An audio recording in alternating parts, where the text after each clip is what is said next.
Oleh karena itu, maka spiritualitas itu dalam berbagai hal menjadi penting. Apa sih spiritualitas itu? Adalah kemampuan atau kompetensi menghadirkan Allah. Tidak hanya ketika di masjid atau musola ketika iktikaf.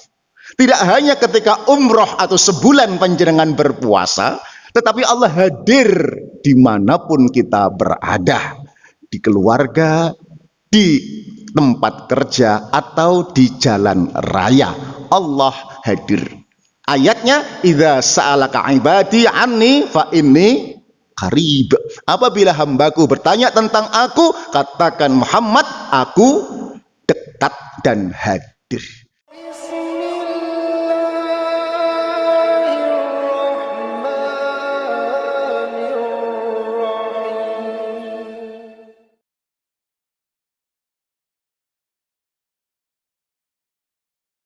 Bismillahirrahmanirrahim. Assalamualaikum warahmatullahi wabarakatuh. Alhamdulillah wassalatu wassalamu ala Rasulillah wa ala alihi wa sahbihi wa mawalah. Allahumma salli ala nabiyyina Muhammad wa ala alihi wa sahbihi wa sallim ajma'in. Bapak Ibu jamaah subuh Masjid Raudhatul Jannah rahimakumullah. Alhamdulillah, segala puji bagi Allah yang telah meringankan langkah kita hadir di tempat yang mulia, di waktu yang mulia, bersama orang-orang yang mulia untuk subuh yang mulia. Mudah-mudahan kemuliaan menyertai kehidupan kita, keluarga kita, dzurriyyah kita fid dini fid dunya wal akhirah. Amin ya rabbal alamin. Majelis taklim, sesederhana apapun, Allah tetap menghargai dengan cara mengirim para malaikatnya ikut hadir mengamini doa-doa kita. Karena itu senyampang dihadiri para malaikat, saya doakan mudah-mudahan panjenengan semua barokah dan panjang umurnya, berlimpah rezekinya, barokah dan solih dan solihah anak cucunya, dan semoga segera lunas hutang-hutangnya. Amin. Nah, delok paling panjang sepertinya kita senasib ini ya. Tetapi nggak apa-apa, pepatah modern mengatakan hidup tanpa hutang ibarat malam tak berbintang, katanya begitu. Ada pepatah di zaman krisis yang baru, katanya yang membuat hati bergetar bukan jatuh cinta tetapi jatuh tempo, katanya. Dek dek dek begitu ya. Baik, jamaah rahimakumullah. Izinkan pagi hari ini menyampaikan renungan tentang bagaimana spirit silaturahmi dalam keramahan atau kesalehan sosial. Jamaah rahimakumullah, Idul Fitri dalam angka.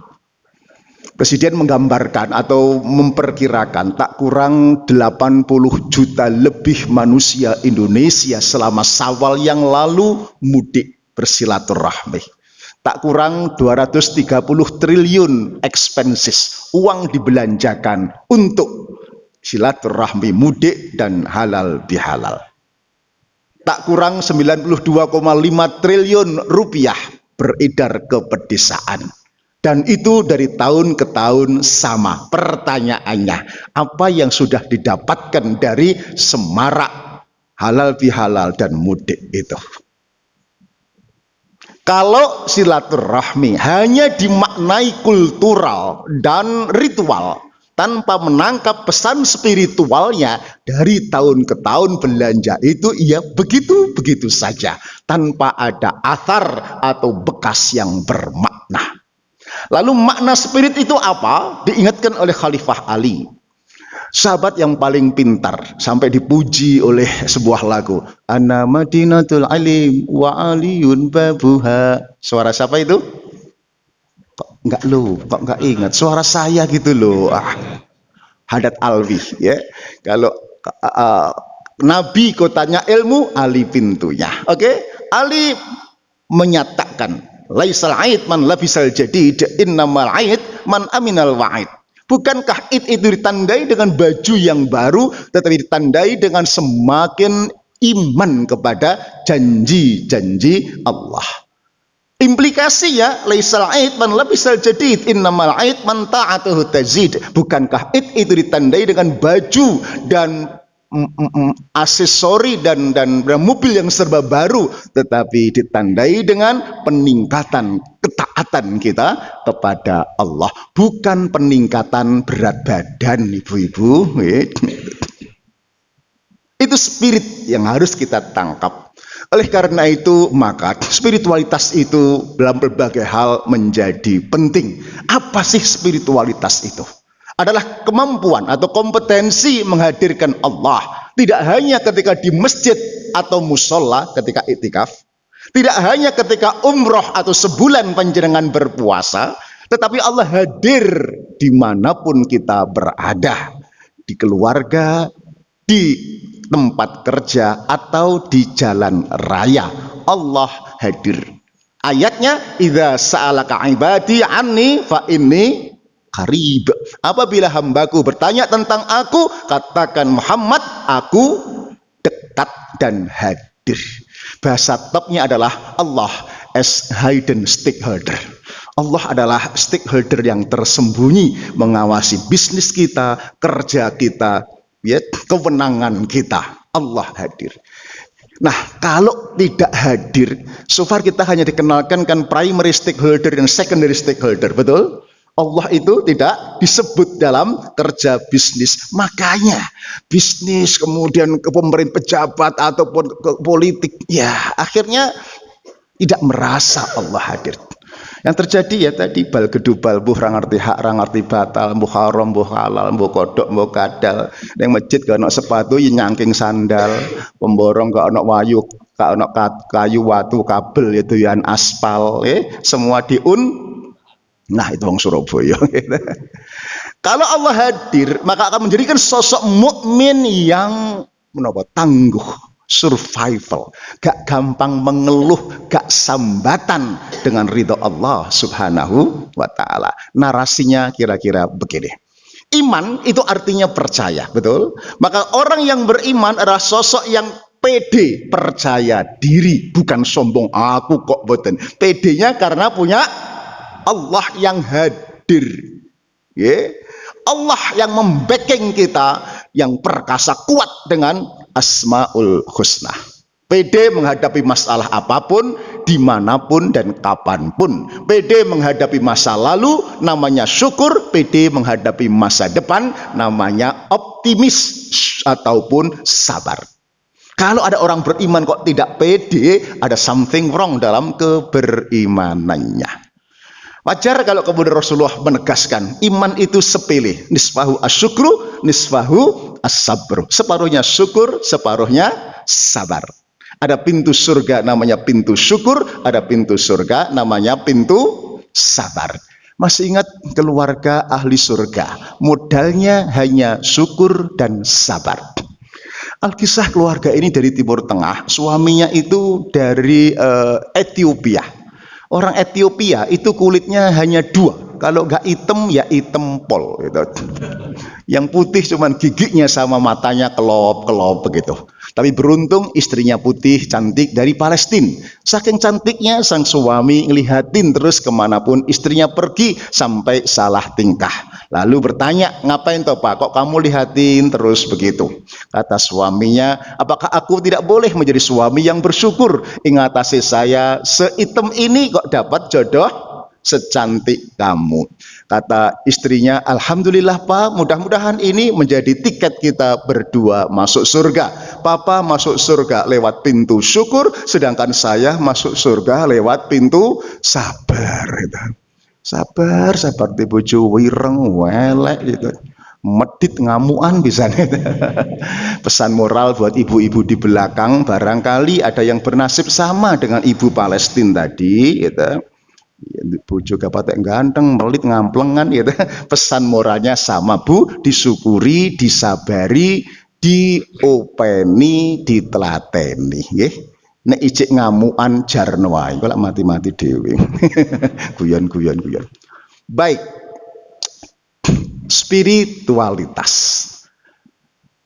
adalah menggali nilai makna ya, bahwa silaturahmi bukan hanya ritual dan kultural, bukan hanya budaya ya mudik begitu ya, tetapi sekali lagi bermakna spiritual dalam keramahan dan kesalehan sosial.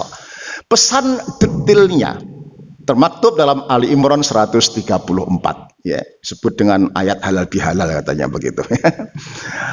Alladzina yunfiquna fis sarra'i wad dharra wal kadhiminal ghaidha wal 'afina 'anil nas wallahu yuhibbul muhsinin.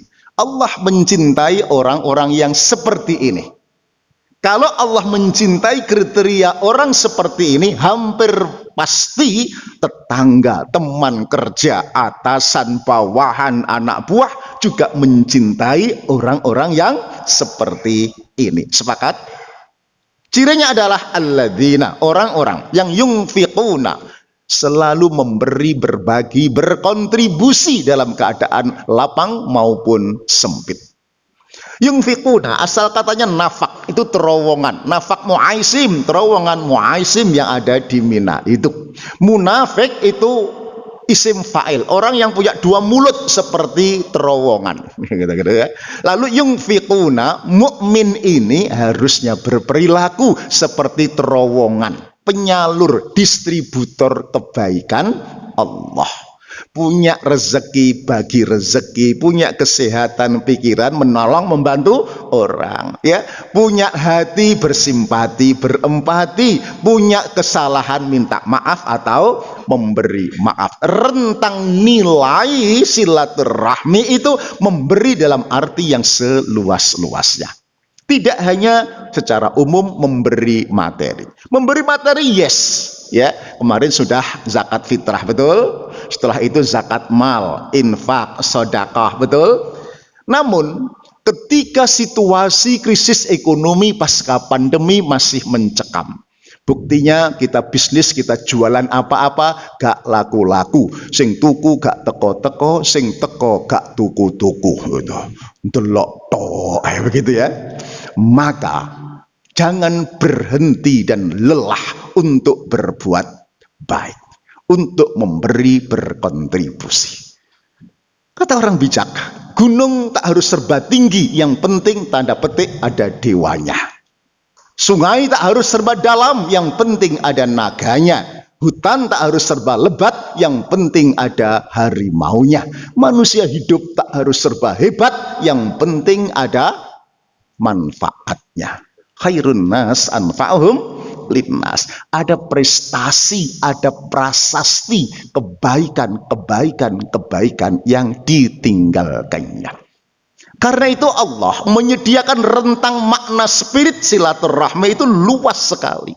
Kalau materi lagi nggak ada, sekali lagi cobalah memberi dengan bantuan pertolongan. Nek bahasa desa entengan tulung liyan. Keramahan sosial. Almarhum bapak saya menasihati, le nak kowe sok nek pengen selamat uripmu donya akhirat, sing entengan tulung liyan yo le, ojo perhitungan. You know perhitungan? Jangan transaksional. Kalau orang yang kau bantu kok nggak ngerti balas budi, nggak usah ngarep nak. Allah gak sari. Allah akan menggerakkan tangannya orang lain untuk menolong kamu. Betul? Sekarang hidup di kota kan macam-macam, Bu nggih. Ada tetangga yang kita beri jajan sak piring. Wis gak matur nuwun, piringnya malah gak dibalik-balik nih. Wonten enten niku, Bu. Tiangnya dugi. Orang-orang datang, ya Allah. Gak usah ngarep, nah Allah gak sari. Kalau orang itu, kalau gak ada orang nolong kamu, gak usah risau. Ya, in ahsantum li anfusikum, wala in asatum falaha. Dibaca oleh imam rakaat pertama tadi. Kebaikan itu enggak akan kemana-mana, kembali kepada panjenengan. Nanti Allah akan menggerakkan tangannya orang lain untuk menolong anak cucu. Yakin? Kok sing mburi gak patek yakin ngono kita. Yakin? Loh, nek mboten yakin mboten tembus niki. Kula dalili jenengan nanti nggih. Wa amma man a'ta wattaqa wa saddaqa bil husna fasanuyassiruhu lil yusra. Maka barang siapa yang a'ta, terjemahan bebasnya gelek memberi wong Surabaya ya. Karena takwa, bukan karena siapa atau ngarep apa-apa. Ingat, wasaddaqa bil husna, yakin, nah, membenarkan akan adanya balasan dari Allah. Balasan itu bukan berupa uang, bukan berupa barang, tetapi berupa al husna. Maka fasanu yassiruhu lil yusra, implikasinya sak tekliwere hidupmu akan dimudahkan oleh Allah Subhanahu wa taala. Berupa apa? Gaji bapak sebetulnya nggak seberapa, tapi ndelalah anaknya pinter-pinter, gak sakit-sakitan, nggih. Gak ganyang, betul? Apalagi Quran ya gampang, sekolahnya gampang, kuliahnya gampang, kerjane gampang, jodone gampang. Sing terakhir ya gampang-gampang susah loh, betul nggih? Anak gawanteng gagah gede dhuwur sugih buktine 35 tahun titele L5. Liku-liku laki-laki yang gak laku-laku. Ada kan seperti itu? Ya Allah. Kadang suami gaji gak seberapa, tapi dilalah, ya. Istrinya itu loh, qanaah, solihah, neriman. Persis seperti ibu-ibu di belakang itu kan, wajahnya wajah-wajah yang neriman, nggih, qanaah. Diberi belanja suami 1.000 sedina, leh ngelegak nih gak karu-karuan. Tangan suami dicium bolak-balik. Maksudnya ditunggale kok 100 tok, kira-kira begitu ya. Niku neriman napa cerongohan? Nggih beda tipis lah kira-kira begitu. Guyon. Nggak percaya, saya mencobanya dengan semampu saya. Di rumah ada orang datang minta tolong tak tulungi, ada orang minta nasihat tak nasihati, ada orang utang tak utangi, nggak punya uang ya tak semayani, gitu. Enteng-entengan aja. Alhamdulillah perasaan saya, hidup saya dimudahkan oleh Allah Subhanahu wa taala. Ngupeni diamanai anak 6. Alhamdulillah anak 6 itu jadi orang semua. Nggak ada yang jadi orang-orangan, nggak ada yang jadi golekan atau beban. Anak 6 sudah sold out, sudah laku semua. Cucu saya 11, keren. Mudik itu 24 orang, piro iku gitu. Di kantor, karir saya juga dimudahkan oleh Allah Subhanahu wa taala.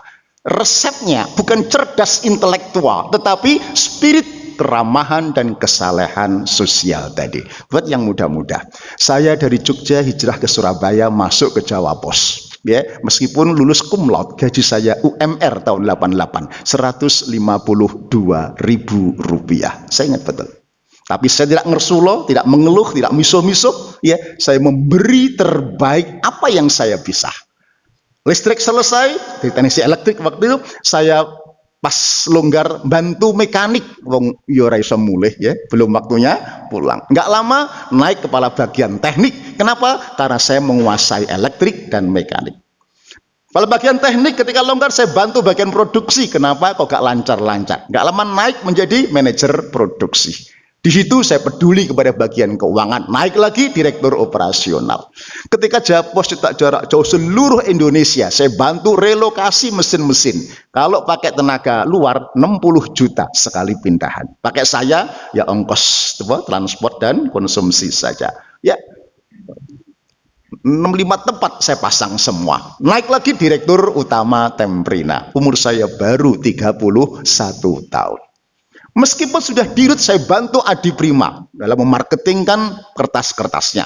Gak lama naik lagi direktur utama Adi Prima. Rangkap lagi power plant 30 mega. Rangkap lagi direktur utama JP Book. Umur saya 41 tahun. Kecepatan akhirnya 51 tahun pensiun semuanya. Jabatan terakhir sekarang adalah selain pengusaha, ketua RT. Rada ngenyek itu jabatan yang nggak pernah diperebutkan, ini mundur kabeh biasa.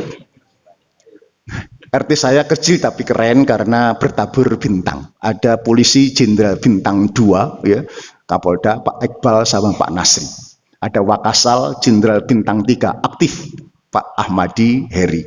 Anda bisa bayangkan kalau sebuah RT warganya saja bintang 3, kira-kira Pak RT-nya bintang berapa? Bintang 7 alias mumet gitu. Pusing. Baik, memberi pertolongan, memberi entengan tulung liat. Berikutnya, kalau ini nggak bisa, lebih dalam lagi, lebih ringan, tetapi sungguhnya substansinya perlu dilatih. Apa itu? Memberi simpati, memuji, menghargai, mengapresiasi, sehingga Muslim itu ramah, ya, memuji, mengelem orang, menghargai orang, begitu. Orang tampak radikal, sangar, mencudut manyu nih koyok bemo gitu. Wis gak patek ayu, gak iso guyu, ya Allah, welek kok diborong dewe gitu. Ramah. Oke. Ini yang banyak ditinggalkan oleh umat. Padahal Rasulullah memberikan contoh, ya, entengan memuji orang, termasuk istrinya. Tiap hari dipuji dengan panggilan pujian, yaitu ya Humairah, wahai yang pipinya merah delima. Betul? Mak-mak milenial telah mencoba meniru Aisyah, pipinya dimerah-merah dengan blush on. Kadang-kadang kemerahan, kadang-kadang gak roto pisan. Ya Allah, sudah usaha kayak begitu, sedihnya gak pernah dipuji sama suaminya. Kasihan deh lu. Bu, bapak, lebih parah lagi teman saya rada kebacut ya. Istrinya itu jelas-jelas minta dipuji. Mau kondangan pakai baju baru, batik motif baru, ya, sambil muter-muter di depan cermin begitu. Papa, kalau pakai baju ini gimana? Tampak langsing enggak? Nah, suaminya terlalu polos dan jujur gitu. Walah mama, wis gembrot pakai baju model motif apapun ya gembrot begitu. Istri yang ngambek, Bu, masuk kamar pintu dibanting ceder, tengkurep, gagal kondangan gitu.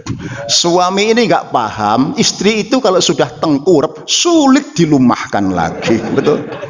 Perlu merah-merah 10 lagi iso melumah, kira-kira gitu. Apa sih beratnya memuji istri? Kalau mulut ini nggak terbiasa memuji, pakai isyarah, oh, ya, pakai jempol, mama, nah gitu ya. Meskipun batin ini halah janjian ya bodoh. Untuk sesederhana ini sulit bagi suami yang memang tidak pernah memuji.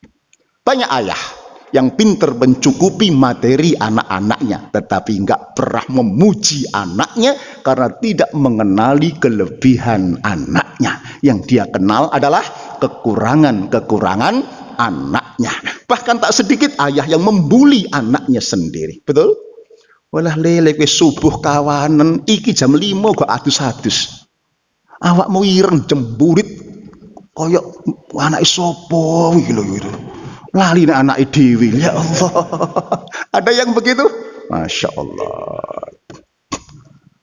Ini penting kenapa?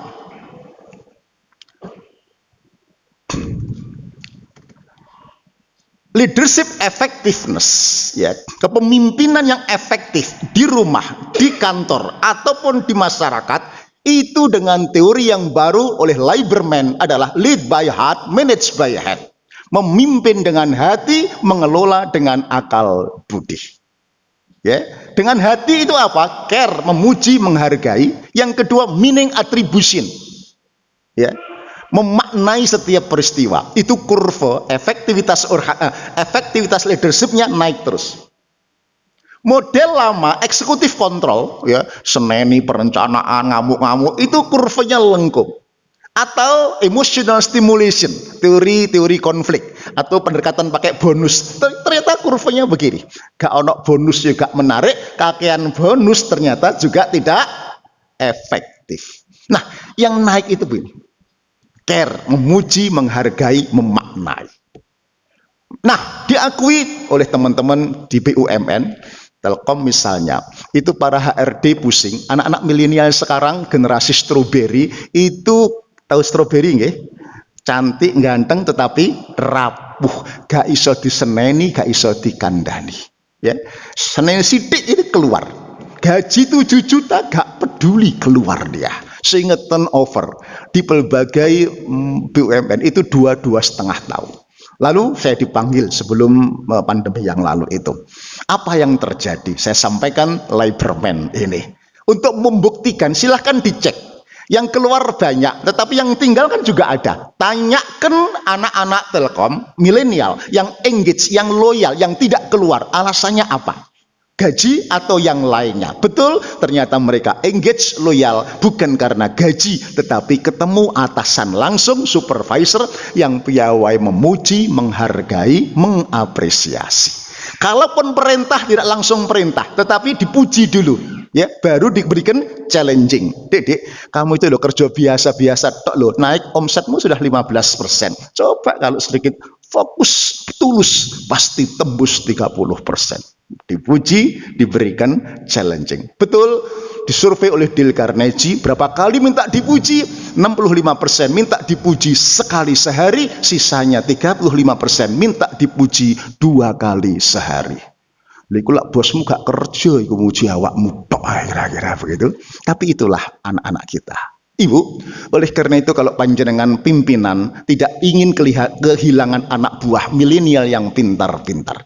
Kalau Anda seorang ayah bunda tidak kehilangan anak kandung yang juga pintar-pintar. Kalau Anda seorang guru pendidik tidak mau kehilangan anak didik yang pintar-pintar, maka rubahlah model pendidikan kepemimpinan di rumah, di kantor, atau di sekolah dengan mengikuti Rasulullah, yaitu entengan, tulung lian, memuji, menghargai, mengapresiasi, care. Kalau nesu marah itu marah dengan hati, bukan marah-marah. Ya, marah dengan hati, bukan marah-marah dengan emosi. Marah-marah dengan emosi itu ya saben hari marah, Bu, gitu. Ngomel kira-kira begitu, gitu. Baik, Bu, karena itu ayo kita coba praktekkan di rumah dengan bahasa sederhana, mengapresiasi. Tolong, terima kasih, maaf, betul? Di rumah ketika pulang dari masjid disupiri anak saya ingat pasti terima kasih ya nak, makasih ya le. Ya. Ada banyak sering tamu, kemudian istri lupa membuatkan teh. Saya minta tolong kepada ART ya, yang part time di situ. Minta tolong, mak tolong gawekno teh. Kalau ada kalimat tolong, gak mungkin dengan nada marah. Kan tolong, kan gak mungkin kan. Rendah, tolong gawekno teh. Enak-enak ngobrol dengan tamu, tehnya keluar. Saya berhenti ngobrol. Sekedar mengucapkan, mak, terima kasih ya, matur nuwun. Kalau seandainya panjenengan ART-nya, kira-kira lega, nyaman apa mboten? Meskipun gajinya gak sepiro, telatan pisan, dia akan loyal. Begitu karyawan, begitu ART, begitu orang-orang di sekitar kita. Sekurang apapun dia suka dihargai, diapresiasi, dan dipuji. Betul? Apalagi tonggo teparo, Bu, saya sudah mempraktekkan. Sebagai Pak RT kan sering diteri. You know diteri? Dikirimi ini loh. Nek ada melahirkan anak mesti akikoh standarnya, nggih. Lalu tak sate guli. Tidak hanya berterima kasih, saya WA lho sepiro abote.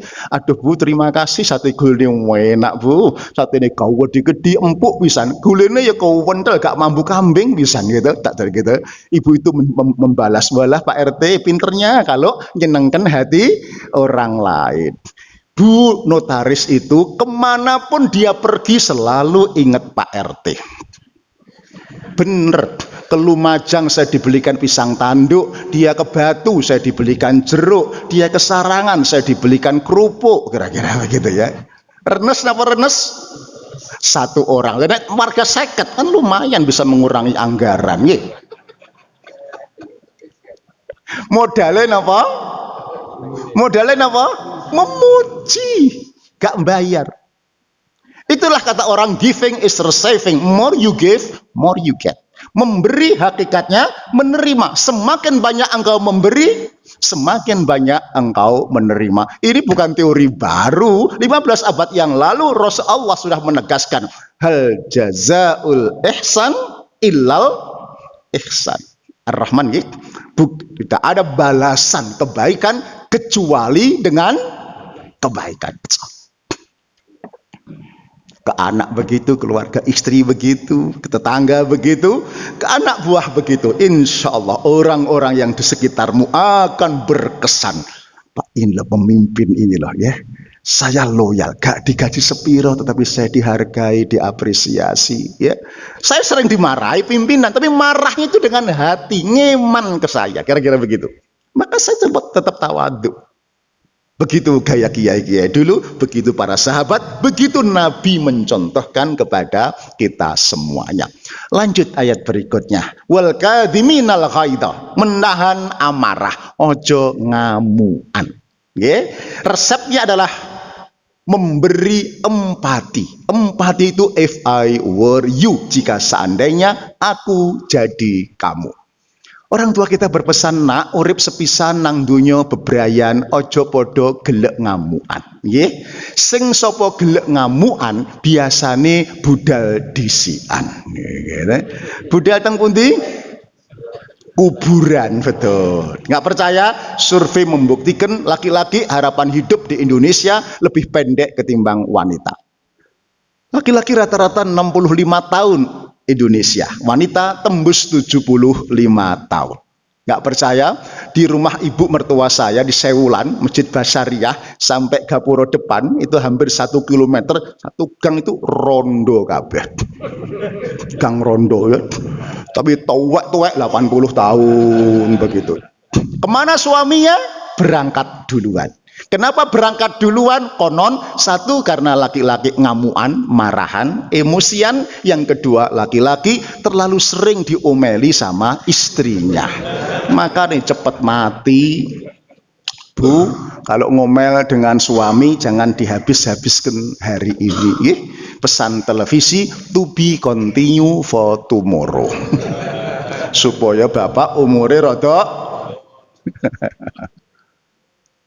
ngapunten, Akim berpesan, kalau ada orang hidup mas pensiunan kok cik ngamuan, pertanda tambahnya ilmu tidak sepadan dengan beban masalah yang dihadapi. Betul? Ngopeni anak putu angel, golek duit angel, ya. Kok gak gelem ngaji, gak maca buku, gak sinau, gak diskusi, gak ngungsi kawruh. Betul? Makane eneke ngamuan. Betul? Untuk menutupi kekurangan dan kesalahannya. Itu sudah manusiawi di mana-mana begitu. Baik. Resep untuk tidak ngamuan itu berempati. Alkisah. Di zaman Khalifah Umar, ada seorang sahabat yang tiap hari diomeli sama istrinya. Takut KKDRT, kemudian suami ini konsultasi kepada Khalifah di rumah Umar yang sederhana. Mau ngetok pintu nggak jadi. Kenapa? Dia dengar di dalam rumah. Ternyata Khalifah Umar yang gagah berani, setan saja takut, itu juga sama diomeli sama istrinya. Dan Umar tidak membalas, tidak membentak, ya, tidak marah. Persis seperti bapak-bapak di sini kalau sedang diomeli sama istrinya, gitu. Tawadhu begitu. Lalu dia balik kanan. Baru beberapa langkah Khalifah Umar keluar. Sahabat, balik. Kenapa kok gak jadi ke sini? Iya Khalifah tadi mau konsultasi. Tentang apa? Istri saya itu loh Khalifah, cerewet ya Masya Allah. Tanggal nom cerewet, tanggal tuwek.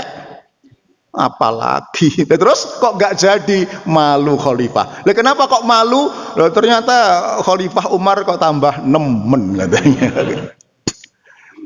Wahai sahabat, kata Umar, berempatilah kepada istrimu. Beri empati kepada istrimu. Apa itu empati? If I were you, jika seandainya kamu jadi istri, repot.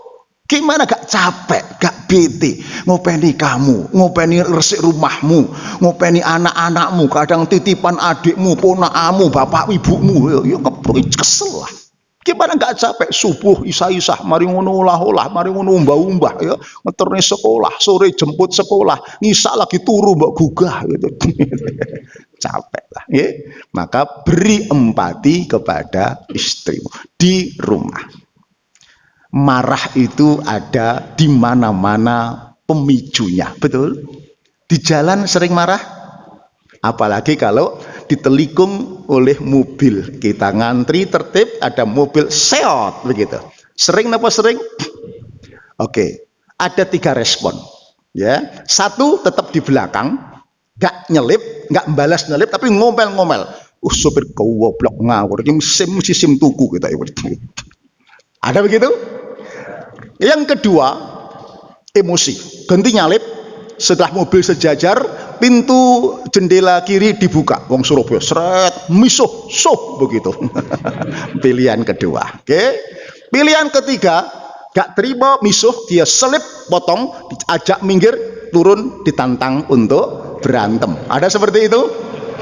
Kita wong riyadul anu janah gak ono sing ngono gitu. Ada begitu? Anda pilih respon yang mana? 1, 2, atau 3?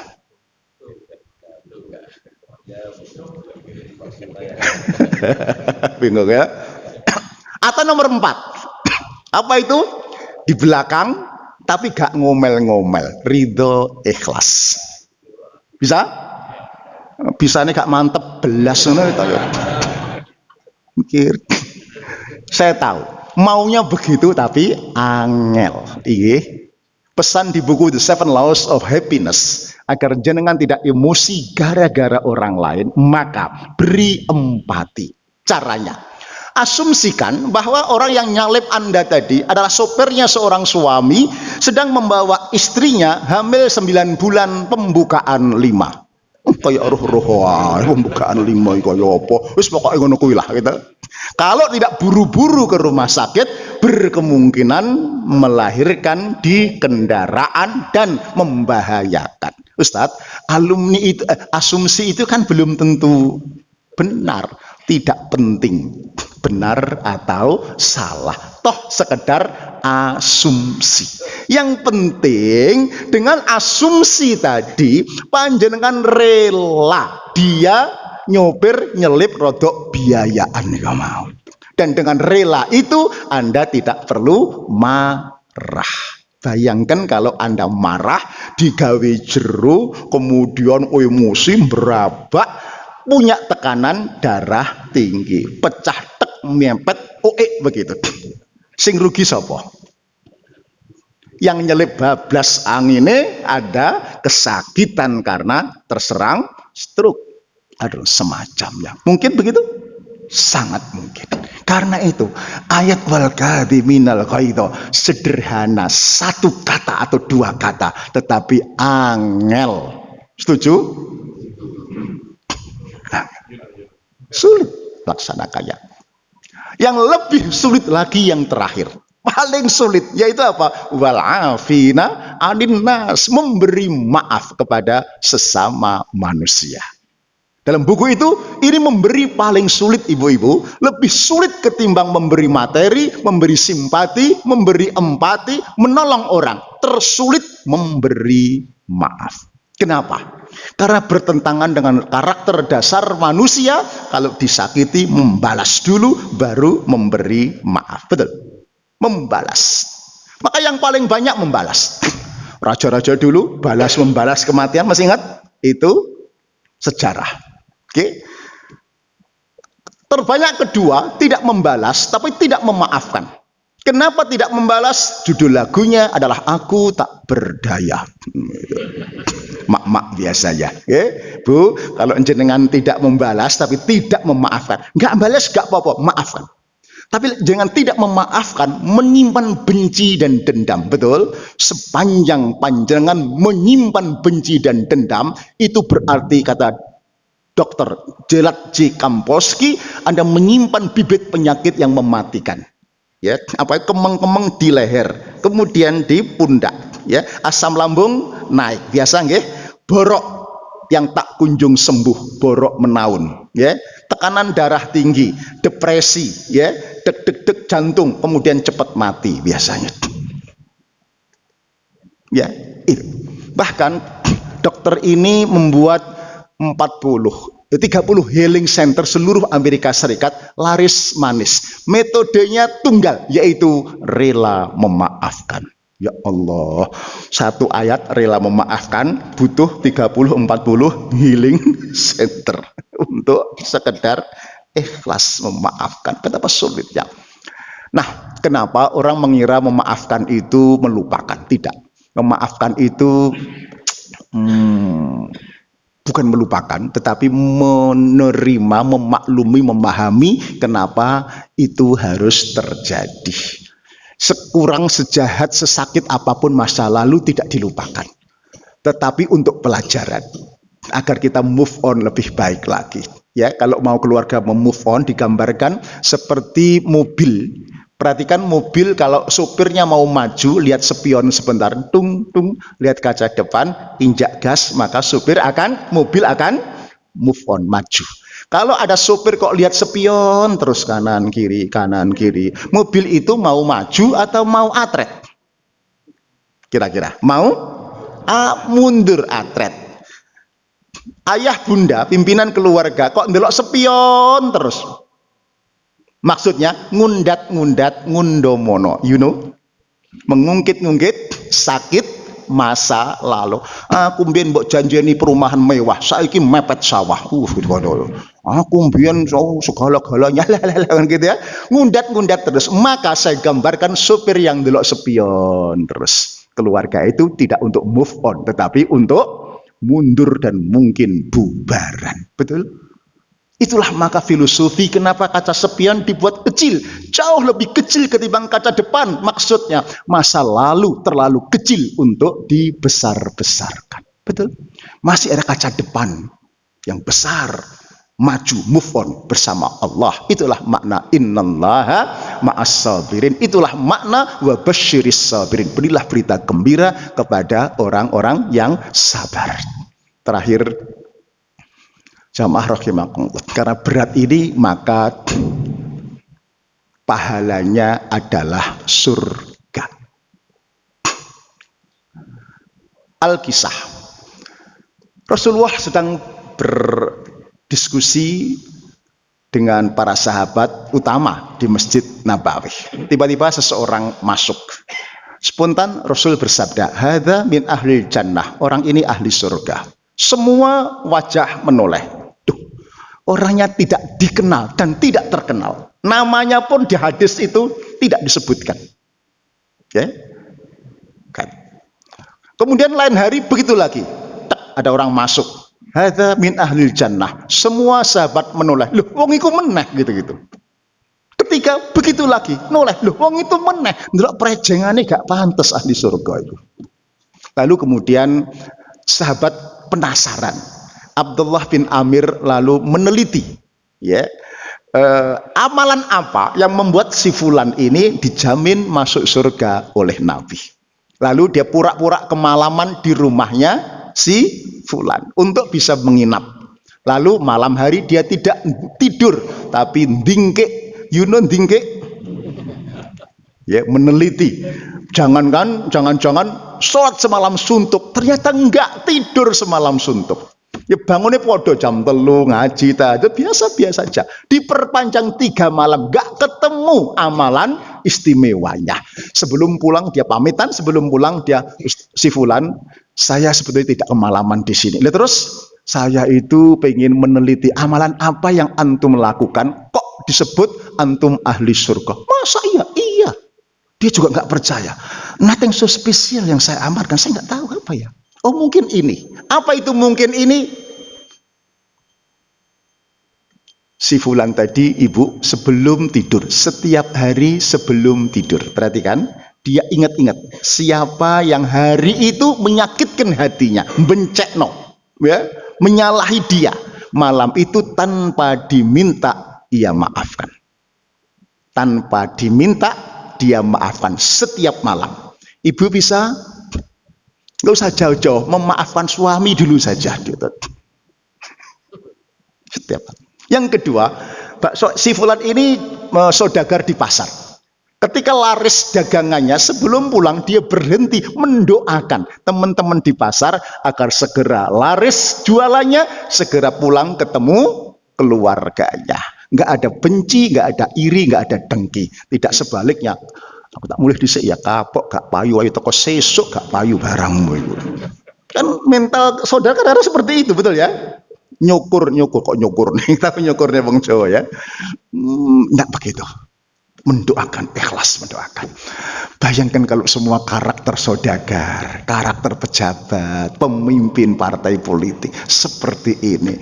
Subhanallah, betapa Islam itu rahmatal lil alamin. Gak ono kok Muslim itu sangat radikal, intoleran. Mana contohnya? Gak ada kan?